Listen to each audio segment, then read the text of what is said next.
Hello, my name is Renata and I am really going back to the future in this garden walk because this is where I actually fell in love with gardening when I was 19 years old. It was 1982. I lived here growing up. I was a college student, and I remember the first thing I ever planted in my life, and it was gladiolas.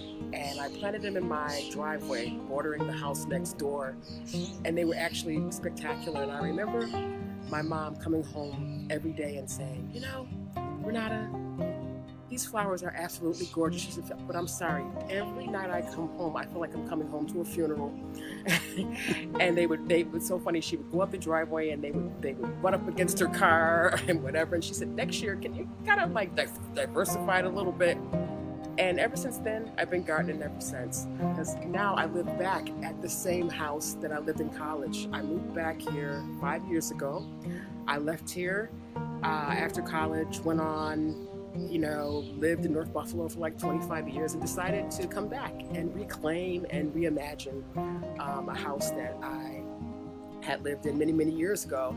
And so I started from scratch. So I'm certain you can respect how, as a gardener, when you have to move from a place where you've gardened for many years, it's like you leave your soul, you leave a part of your heart there, and you can't take everything with you. So here I've had to start totally from scratch. And it has been a challenge and it has been a journey, but I'm making some progress, but I've had some setbacks and some missteps. So I'd like to tour you around and show you my place. My most recent project is this, what they call vertical living hanging garden. And it was inspired by my good buddy, Jim Charlier. We go back many, many years ago. And I actually saw this at his house touring Gardening Walk and had inquired about it. And this year, we decided to tackle this project. It was not easy. It was a big investment of time. I ordered things from all across the nation, including the hardware to make it. It had to have special soil. Jim is the only person in Buffalo where I've ever seen anything like this, and I was so blown away by it that I decided to invest in it myself. And this is a day of celebration for me because I just hung it up last night. I started making it a month ago when it was ready to go. So this is my first vertical hanging garden. It stays up throughout the winter. Next year, it just blooms again. And I am really proud of myself. Yes, as you can see, I'm also a collector. I work at the Virtual Arts Center. So I like geckos and I love suns. And a lot of these plants, I was fortunate enough to be able to dig up a few things from my former house before I moved here.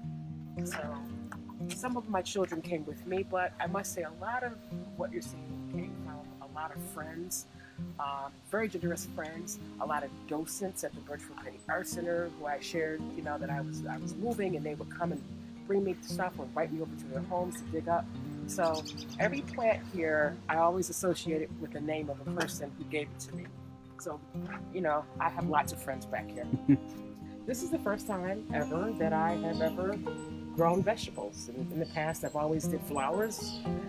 So this is quite a big step for me, but I have basil, I have tomatoes, peppers, spices, and green beans. And every day I come up here, very, very hopeful that, we're going to see a yield at the end of this. You will. Yes.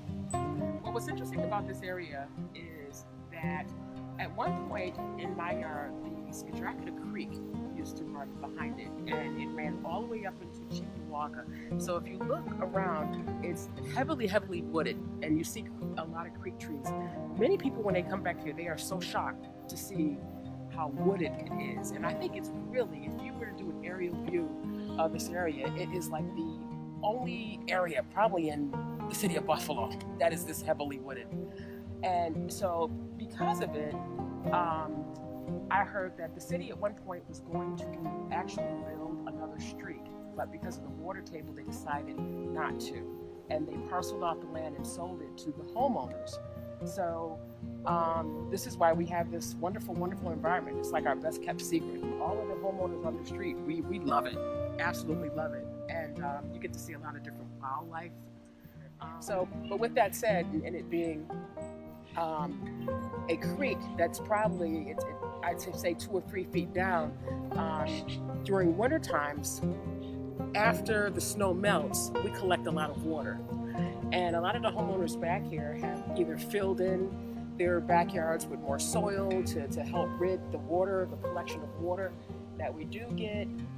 Yeah, does it work? It helps, but it's just so much, you just can't get rid of it.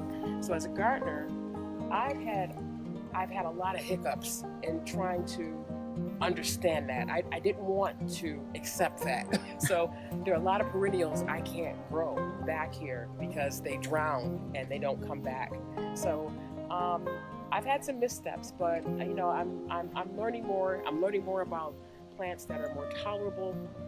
I had a friend, Lori, who's an arborist, who came by and assessed the yard and told me what kind of plants, red oyster dogwoods, what kind of trees to plant that love water. So it's getting better, but I had hoped to be way further down the road, but I'm learning.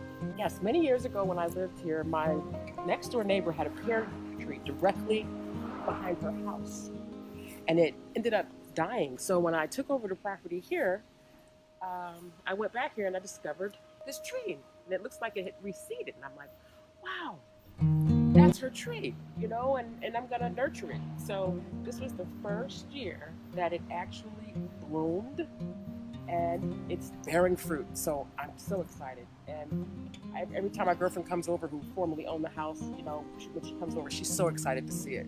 So excited. She goes, "Oh my God!" So we'll see what happens. Maybe I can make pear preserves or something.